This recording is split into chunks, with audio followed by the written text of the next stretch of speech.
Hello everyone, I am Monali Shahpadi. I am a legal intern at Lexis and Company, and I am a third year student of BBA LLB, and I am pursuing it from Bharati Vidyapeeth, New Law College, Pune. So today's topic is right to personal liberty, and the purpose of this video is to create awareness about this right. So, in matters of personal liberty and Article 21 of the Constitution, it is not always advisable to be formalistic or technical. The history of the personal liberty jurisprudence of the apex court and other constitutional courts include petition for a writ of habeas corpus and for other writs being entertained even on the basis of a letter addressed to the Chief Justice of India or the court.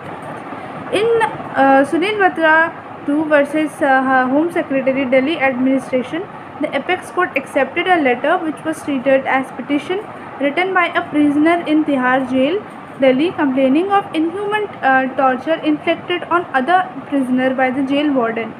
In Hosnaira Khatun versus State of Bihar, a number of petitions came by way of letter which were grouped together and treated as habeas corpus petitions.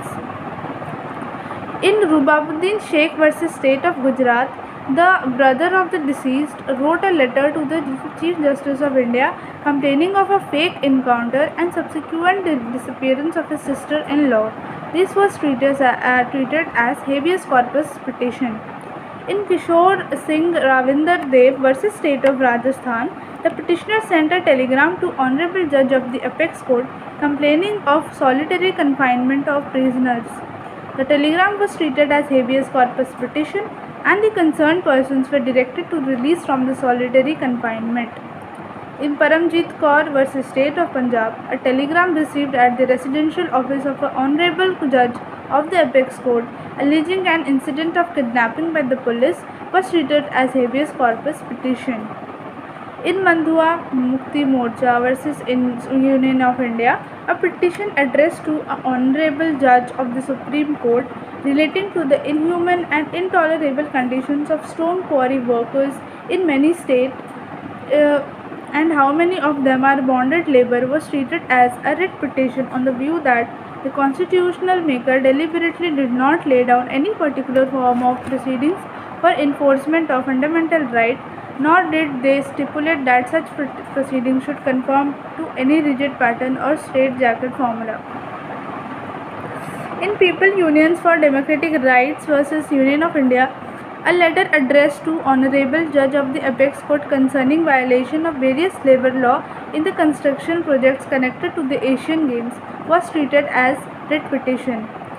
In Dr. Upendra Bakshi versus State of Uttar Pradesh, a letter relating to inhuman conditions in the Agra Protective Home for Women was treated as a writ petition, and in Sheila Barse versus State of Maharashtra, a letter addressed by a journalist complaining of custodial violence against women prisoners in Bombay was treated as a writ petition.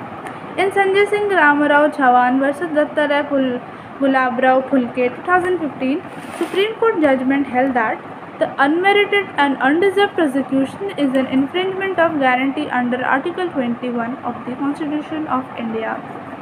These cases are merely illustrative of the personal liberty jurisprudence of the Supreme Court, and in matters pertaining to Article 21 of the Constitution of India, the Apex Court has consistently taken the view that it is not advisable to be ritualistic and formal, but that should not be understood to suggest that procedure must always be given a go.